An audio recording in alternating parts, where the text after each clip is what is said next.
Right, it's time to go round the clubs. 2 days to go. Dharmesh, take it away. Thank you very much, Michael. Reiss Nelson could be one to watch in the final hours, with a number of clubs interested in signing the Arsenal forward. Chelsea could turn back to Aston Villa striker John Duran as their search for a striker continues. Bournemouth are hoping to complete a loan move for Kepa Arrizabalaga before tomorrow's deadline. Well, Brentford have signed winger Gustavo Nunez from Gremio for £10 million. Still no progress on Ivan Toney. That's Friday's deadline, by the way. Correction. New Brighton signing Matt O'Reilly to have a scan on the injury he sustained just 6 minutes into his debut last night. But there's no guarantee Raheem Sterling will leave before the deadline. Chelsea trying to agree a deal with interested clubs which could be put in front of Sterling and his advisors. Crystal Palace have agreed a deal with Wolfsburg for Maxence Lacroix, worth an initial £18 million. Well, Neil Maupay is expected to leave Everton before Friday's transfer deadline. Marseille and 2 Premier League clubs are interested. Fulham are in the market for a winger. That's before deadline day. Talks continue between Ipswich and Chelsea over the signing of striker Armando Broja. Leicester City are working hard to add to their attacking options before Friday, but are limited financially. Liverpool have agreed a deal with Juventus for Federico Chiesa. The deal is worth £12.5 million. Manchester City right-back Issa Kabore is on the verge of completing a season-long loan move to Benfica. Manuel Ugarte has been having a medical at Manchester United ahead of his move from PSG. Sky in Germany are reporting Newcastle are interested in RB Leipzig defender Mohamed Simikan. Well, after move for Eddie Nketiah fell through and Brentford rejected their offer for Johan Wissa, Nottingham Forest is still trying to sign a striker before Friday's deadline.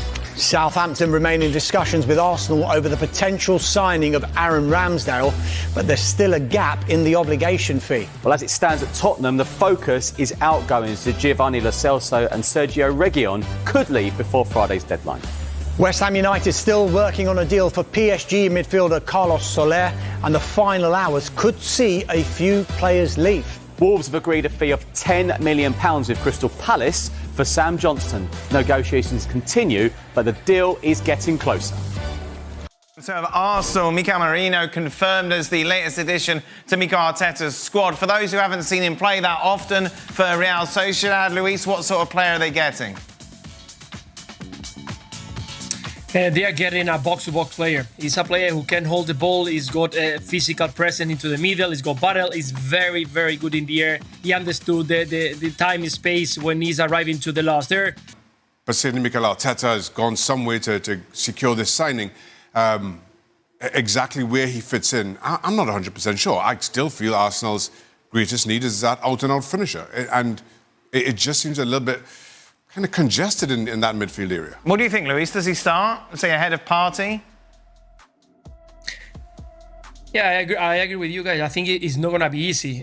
You guys are mentioning that there are so many good players into the midfield, but is what if you're going to go to a top team, you're going to have a competitiveness in between the other ones, and if you want to improve yourself, you need that competition. In Real Sociedad, he was in the 11 starter. There is no doubt his position, and well, if you don't have even that much pressure. So this is a big step for him. Let's see if he can cope with the expectation, of course, of arriving to Arsenal. But I think he can fight to be. Let's not forget again, it's a long period. The last part of the season, Arsenal's always kind of goes down a little bit because of physical situations, or maybe because the players are used to too often. So he can be a very good in the long run.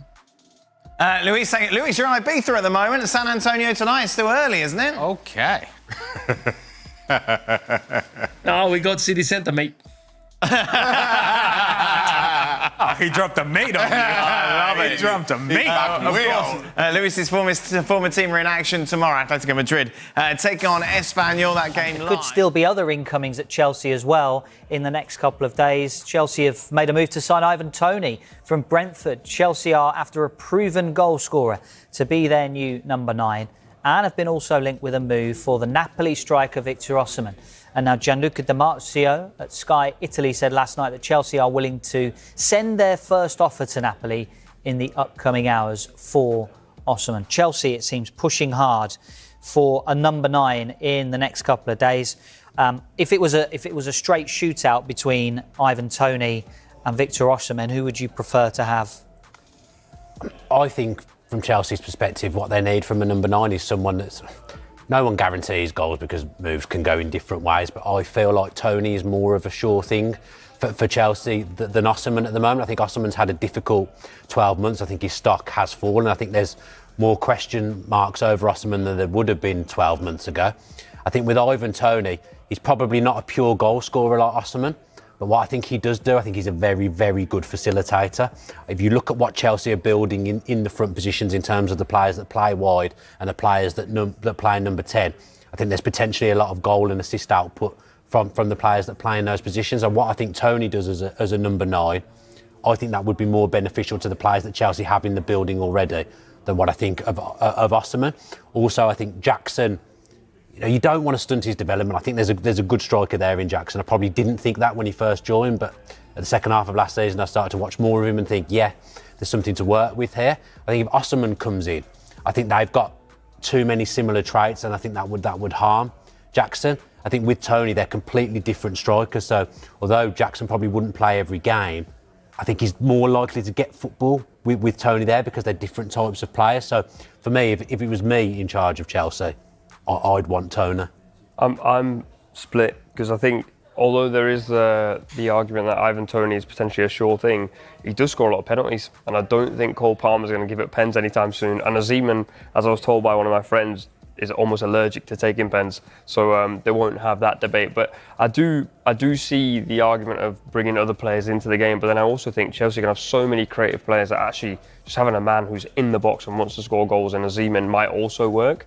In reality, it's a phenomenal problem to have. You've got Ivan Toney, who's a Premier League proven player, and Victor Osimhen, who I feel like probably with all the noise going on at Napoli is kind of going like, my time here is done. I've won the Scudetto for them. He's a hero over there. Now can I go and do this elsewhere? And I think Chelsea feels like a really good place for that to happen, because although obviously Nicholas Jackson is there, you'd imagine he'd come in and be the number 1 straight away. Yeah, Napoli tend to be fairly difficult to do transfer deals with. They're always tough negotiators. 2 days to go then. What's the feeling? Do you think that Chelsea will get a striker over the line before the deadline? I mean, you said it there, Dave, when we were talking about Ivan Toney initially, that Chelsea want a proven number 9 goal scorer before the deadline. So it sounds like they definitely want one. But having watched them against Wolves, yes, Wolves defensively were a bit shaky in the second half. But you look at kind of all the creativity, Dan, you mentioned all the talent they have already in-house. I think we have to also strip it back to what are the expectations for Chelsea this season. It will be a Champions League spot, I think, would be successful for them. You look at the squad they have, you would think that the talent in that squad can definitely do that. I look at the 4 that ended that game: João Felix, Pedro Neto, Cole Palmer and Noni Madueke. I mean, that front 4 is going to trouble quite a lot of defences this season. Now, whether Nicholas Jackson and Felix score the goals themselves, we'll see. But there's definitely enough goals, I think, in that team to challenge for top 4 and, to play some really interesting football. And I agree with you, Dan, in terms of I don't want to see Nicholas Jackson's development stunned, because I think there's definitely a player there. He's only 23 years old. And I think between him and Felix playing perhaps a false 9, they definitely have enough options there. I'd say the only slight problem that Chelsea might have is, when else are you going to have a number 9 like Osimhen or Ivan Toney actually available to buy when there's not that much competition? I think the temptation is probably where Chelsea are going, we could get Osimhen in through the door and no one's going after him, so I'd be tempted. And obviously it's a transfer show, so I just want more transfers. Start with what could be an incredible transfer involving Jadon Sancho and Raheem Sterling. Both Chelsea and Manchester United are in talks over 2 separate deals for the players. All deals are being discussed, so that means a loan with an obligation and a permanent deal, all on the table right now. Chelsea's proposal to United was always going to involve a player moving in the other direction. It's thought Ben Chilwell and Sterling were the players being offered. Any deal for Sterling would have to make financial sense for United, given the wages that are involved. So once again, we are heading towards a deadline day and talking about Jadon Sancho. If this happens, and when I say if this happens, it's Sancho to Chelsea, Sterling to Manchester United, does it solve a problem that both sides have got right now? Can I shock you, Dave? I like this for all parties, so both players, both clubs. I think this makes complete sense. I think you've got 2 players at their respective clubs that aren't in matchday squads at the moment. They're not going to get picked, and probably not going to get picked in the near future. Sancho to Chelsea, I think he's a good fit within the makeup of their squad in terms of the age profile of the players that Chelsea have been getting in over the past few windows. Obviously gets him back to London as well. I think Sancho, at this point, you were kind of touching on it the other day, this next move is massive for him. He needs to go somewhere and settle. I feel like Chelsea would be a better environment for him than Manchester United at the moment, given everything that's happened at Manchester United for Jadon Sancho. For Sterling, it's clear that he's surplus to requirements. If you look at Manchester United's window, what they've actually done is they've been signing a lot of players, not younger players with high-level experience, players that have played at the highest level, and Raheem Sterling fits into that. As well, it wouldn't be clear where he'd naturally fit into their 11. At the moment, you still feel like they're quite heavy on the left-hand side, not so heavy on the right. But saying that, Sterling played a lot of his best football at Manchester City from that right-hand side. So I just think, given where both clubs are at the moment and given where both players are at the moment, I do think that everyone will be better off for this, if that makes sense. I think also with regards to Raheem Sterling, apparently he's nicknamed at Chelsea as Uncle Raheem. And I think United probably could do with a bit of an uncle in the forward areas. I'm not saying he's an uncle, but that little bit of experience. Me and Dan were just speaking off air about Garnacho having to play off the right. Rashford still sort of being talked about as a youngster, and then two young strikers as well. You bring in someone like Sterling, who knows where the goal is, has scored for England, scored for Chelsea as well, to be fair, and Man City. Feels like a transfer that will really benefit him and also the rest of that front line. Former striker Troy Deeney said on this channel last night that Sterling is better than everything United have right now. Do we agree with that? Troy Deeney saying that Sterling is better than everything United have got? I think what Nubaid said there is really accurate, especially when you look at the options Manchester United have at the moment. On the right, they have Ahmad and Anthony, and then on the left, as you mentioned, Marcus Rashford and Garnacho.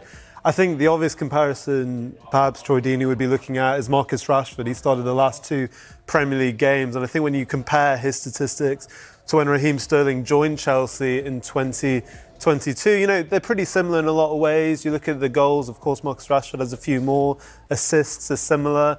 But I think, what this graphic doesn't really show us is Marcus Rashford has been really out of form in the last year, and I say that in not in a disrespectful way, but we saw his purple patch after the World Cup in Qatar, and he's really struggled to rediscover that form. So I think, actually, on the balance of it, you'd probably want Alejandro Garnacho as a young player to be coming into United starting on the left, but in the first two Premier League games, he's persisted with Rashford. So there's adding Sterling, who would predominantly want to play on the left, you would imagine, add to that, or would that create a bit of a what do you do with five wingers? I think we'd have to find out, really.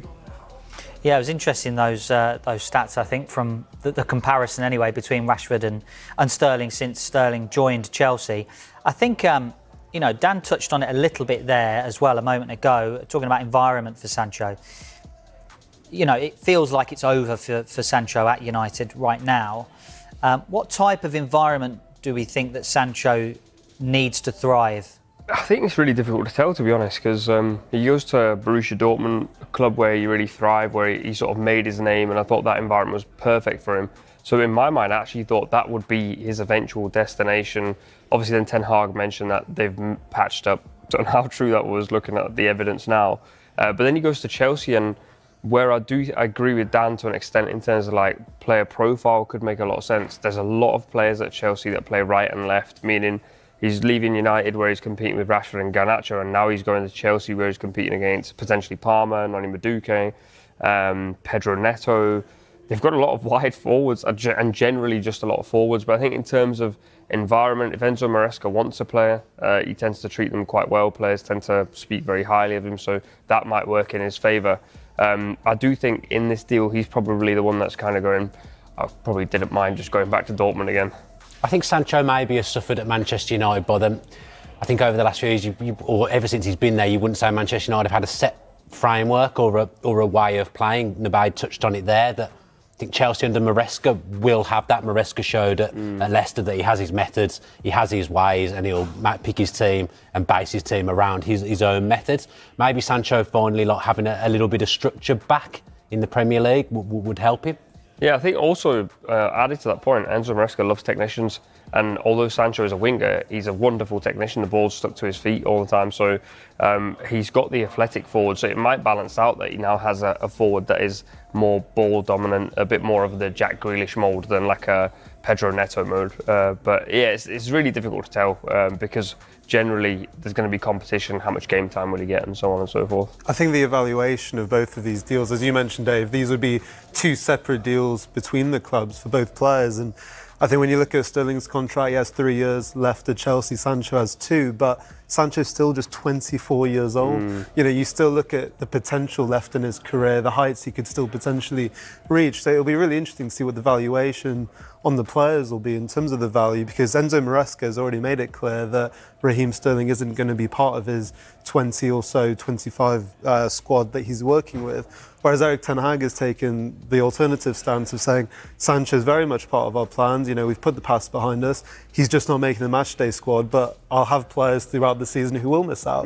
So it'll be really interesting to see how these two clubs, if a deal is to progress, how they kind of work out where the evaluation of these players are going to kind of rest at. I think maybe if, let's say, Sancho went to Chelsea off the back of just being at Manchester United, you probably ask a little bit more questions around the move. But because he had that loan spell last season at Dortmund, because he played so well in that Champions League run, people have kind of remembered that there's a brilliant footballer there, and he is more than a winger, like Nabaid said. So I actually do think if Chelsea are going to have a lot of games as well, they're going to have the Conference League. You're going to see a lot of different players playing for Chelsea. This could actually be the kind of thing that he does need. I think in an ideal world, he probably does go back to Dortmund, but we know he doesn't really fit into how Dortmund do their transfer business. That was a one-off opportunistic loan that Dortmund took up on him last season. But he definitely needs a fresh start. I think being in London, where he's from, will probably help him, maybe help him feel a bit more settled, because he kind of felt settled over the last few years with the way his career's been.